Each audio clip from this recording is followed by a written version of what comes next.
ಎಲ್ಲರಿಗೂ ನಮಸ್ಕಾರ. Fun food M2 ಚಾನಲ್ಗೆ ಸ್ವಾಗತ. ಈ ದಿನ ಈ ಸುಡುವ ಬಿಸಿಲಿನಲ್ಲಿ ಮನಸ್ಸಿಗೆ ತಂಪು ನೀಡುವ ಹಣ್ಣೆಂದರೆ ಅದು ಕಲ್ಲಂಗಡಿ ಹಣ್ಣು. ಇವತ್ತು ನಾನು ಕೂಡ ಕೇವಲ 5 ನಿಮಿಷದಲ್ಲಿ ರೆಸ್ಟೋರೆಂಟ್ ಶೈಲಿಯ ಕಲ್ಲಂಗಡಿ ಹಣ್ಣಿನಿಂದ ಮೆಜಿತೋನ ಮನೆಯಲ್ಲೇ ಮಾಡ್ತಾ ಇದ್ದೀನಿ. ತುಂಬ ರಿಫ್ರೆಶಿಂಗ್ ಆಗಿರುತ್ತೆ ಮತ್ತು ಆರೋಗ್ಯಕ್ಕೂ ಕೂಡ ತುಂಬಾ ಒಳ್ಳೆಯದು.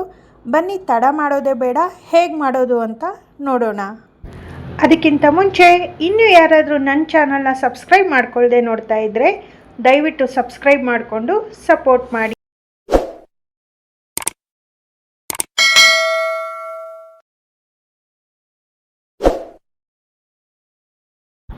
ಮೊದಲಿಗೆ ನಾನಿಲ್ಲಿ ಕಲ್ಲಂಗಡಿ ಹಣ್ಣನ್ನು ಹೆಚ್ಕೊಳ್ತಾ ಇದ್ದೀನಿ. ನೀಟಾಗಿ ತೊಳೆದ್ಬಿಟ್ಟು ನಿಮ್ಗೆ ಯಾವ ರೀತಿ ಬೇಕೋ ಆ ರೀತಿ ಹೆಚ್ಕೋಬೋದು. ಈ ಬಿಸಿಲಿಗೆ ತಂಪಾಗಿ ನಾವು ಕಲ್ಲಂಗಡಿ ಹಣ್ಣಿನಿಂದ ಈ ಥರ ಮಾಡ್ಕೊಂಡು ಕುಡಿತಾ ಇದ್ದರೆ ಇನ್ನೇನು ಬೇಡ ಅನಿಸುತ್ತೆ. ಇನ್ನು ಹೊರಗಡೆದಂತೂ ಬೇಡವೇ ಬೇಡ. ಮಕ್ಕಳಿಗೆ, ದೊಡ್ಡವರಿಗೆ, ಯಾರಿಗಾದರೂ ಮಾಡಿಕೊಡಿ, ಆರಾಮಾಗಿ ಕುಡಿತಾರೆ. ಅದು ಕೂಡ ಮನೆಯಲ್ಲಿರುವ ಪದಾರ್ಥಗಳನ್ನೇ ಬಳಸ್ಕೊಂಡು ರೆಸ್ಟೋರೆಂಟ್ ಶೈಲಿಯಲ್ಲಿ ಮಾಡೋದು ಅಂದರೆ ತುಂಬಾ ಚೆನ್ನಾಗಿರುತ್ತೆ. ಇನ್ನು ಈ ಕಲ್ಲಂಗಡಿ ಹಣ್ಣು ಅಂತೂ ಝೀರೋ ವೇಸ್ಟೇಜ್ ಹಣ್ಣು ಅಂತ ಹೇಳಿದ್ರೆ ತಪ್ಪಾಗಲ್ಲ. ಇದರದ್ದು ಯಾವುದೇ ರೀತಿಯ ಒಂದು ಭಾಗ ಆದರೂ ಕೂಡ ವೇಸ್ಟ್ ಆಗೋದಿಲ್ಲ. ತುಂಬಾ ಚೆನ್ನಾಗಿರುತ್ತೆ. ಇದರಲ್ಲಿ ಅನೇಕ ರೆಸಿಪಿಗಳನ್ನ ಸಹ ನಾವು ಮಾಡ್ಕೋಬೋದು. ಈ ರೀತಿಯಾಗಿ ಚಿಕ್ಕ ಪೀಸ್ಗಳನ್ನ ಕಟ್ ಮಾಡಿ ಇಟ್ಕೊಂಡಿದ್ದೀನಿ. ಈಗ ಒಂದು ಮಿಕ್ಸಿ ಜಾರಿಗೆ ಸ್ವಲ್ಪ ಪುದೀನ ಸೊಪ್ಪನ್ನು ಹಾಕ್ಕೊಳ್ತಾ ಇದ್ದೀನಿ. ಪುದೀನ ಸೊಪ್ಪು ಹಾಕಿದ್ರೇ ನಾವು ಮಾಡ್ತಿರೋಂತಹ ಮೆಜಿತೋವೆ ಒಳ್ಳೆ ಟೇಸ್ಟ್ ಕೊಡುತ್ತೆ.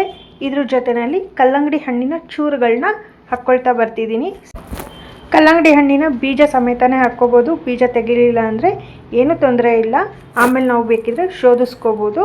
ಬೀಜ ಸಮೇತ ಹಾಕೋದ್ರಿಂದ ಆ ಬೀಜದಲ್ಲಿರುವಂತಹ ಪ್ರೋಟೀನ್ ಕೂಡ ನಮಗೆ ಸಿಗುತ್ತೆ. ಇದ್ರ ಜೊತೆಲಿ ಒಂದು ಅರ್ಧ ನಿಂಬೆಹಣ್ಣನ್ನು ಹಿಂಡ್ಕೊಳ್ತಾ ಇದ್ದೀನಿ.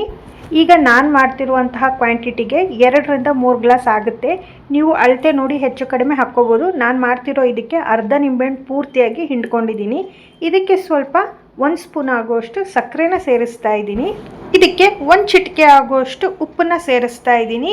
ಈ ಸಕ್ಕರೆ ಬದಲು ಜೇನುತುಪ್ಪ ಅಥವಾ ಬೆಲ್ಲನೂ ಸೇರಿಸ್ಬೋದು. ಇದಿಷ್ಟು ಹಾಕಿದಾದ್ಮೇಲೆ ಮಿಕ್ಸಿನಲ್ಲಿ ಚೆನ್ನಾಗಿ ನುಣ್ಣಗೆ ರುಬ್ಕೋಬೇಕಾಗತ್ತೆ. ರುಬ್ಬಿರೋದನ್ನು ಈ ರೀತಿಯಾಗಿ ಶೋಧಿಸ್ಕೋಬೇಕಾಗತ್ತೆ. ಕಲ್ಲಂಗಡಿ ಹಣ್ಣಿನ ಬೀಜದ ಸಮೇತ ಹಾಕಿರೋದ್ರಿಂದ ಈ ರೀತಿ ಶೋಧಿಸ್ಕೋಬೇಕಾಗುತ್ತೆ. ಈಗ ಇದನ್ನು ಒಂದು ಗ್ಲಾಸ್ಗೆ ಹಾಕ್ಕೊಂಡು ರೆಡಿ ಮಾಡ್ಕೋಬೇಕು. ಮೊದಲಿಗೆ ನಾನಿಲ್ಲಿ ಒಂದು 4 ಐಸ್ ಕ್ಯೂಬ್ನ ಹಾಕ್ತಾಯಿದ್ದೀನಿ. ಇದಕ್ಕೆ ಚಿಯಾ ಸೀಡ್ಸ್ನ ಮೊದಲೇ ನೆನೆಸಿ ಇಟ್ಟಿದ್ದೀನಿ. ಇದನ್ನು ಕೂಡ ಒಂದು 2 ಸ್ಪೂನ್ ಆಗೋಷ್ಟು ಚಿಯಾ ಸೀಡ್ಸ್ನ ಹಾಕ್ಕೊಳ್ತಾ ಇದ್ದೀನಿ. ಹಾಗೆ ರೆಡಿ ಮಾಡಿ ಇಟ್ಕೊಂಡಿರುವಂತಹ ಜ್ಯೂಸನ್ನ ಒಂದು ಅರ್ಧ ಗ್ಲಾಸು ಮೊದಲಿಗೆ ಹಾಕ್ಕೊಳ್ತಾ ಇದ್ದೀನಿ. ಇದ್ರ ಮೇಲೆ ಚಿಲ್ಲಾಗಿರುವಂತಹ ಸೋಡಾನಾದರೂ ಬಳಸ್ಬೋದು. ನಾನಿಲ್ಲಿ ಸ್ಪ್ರೈಟ್ನ ಹಾಕ್ತಾ ಇದ್ದೀನಿ. ಸ್ಪ್ರೈಟು, ಸೋಡಾ ಯಾವುದನ್ನು ಬೇಕಾದರೂ ಬಳಸ್ಬೋದು. ಇದ್ರ ಮೇಲೆ ಸ್ವಲ್ಪ ಚಿಕ್ಕದಾಗಿ ಕಟ್ಟು ಮಾಡಿ ಇಟ್ಕೊಂಡಿರುವಂತಹ ಕಲ್ಲಂಗಡಿ ಹಣ್ಣಿನ ಚೂರುಗಳನ್ನ ಸೇರಿಸ್ತಾ ಇದ್ದೀನಿ. ಜ್ಯೂಸ್ ಕುಡಿಬೇಕಾದ್ರೆ ಮಧ್ಯೆ ಮಧ್ಯೆ ಸಿಗ್ತಾ ಇದ್ದರೆ ತುಂಬಾ ರುಚಿ ಇರುತ್ತೆ.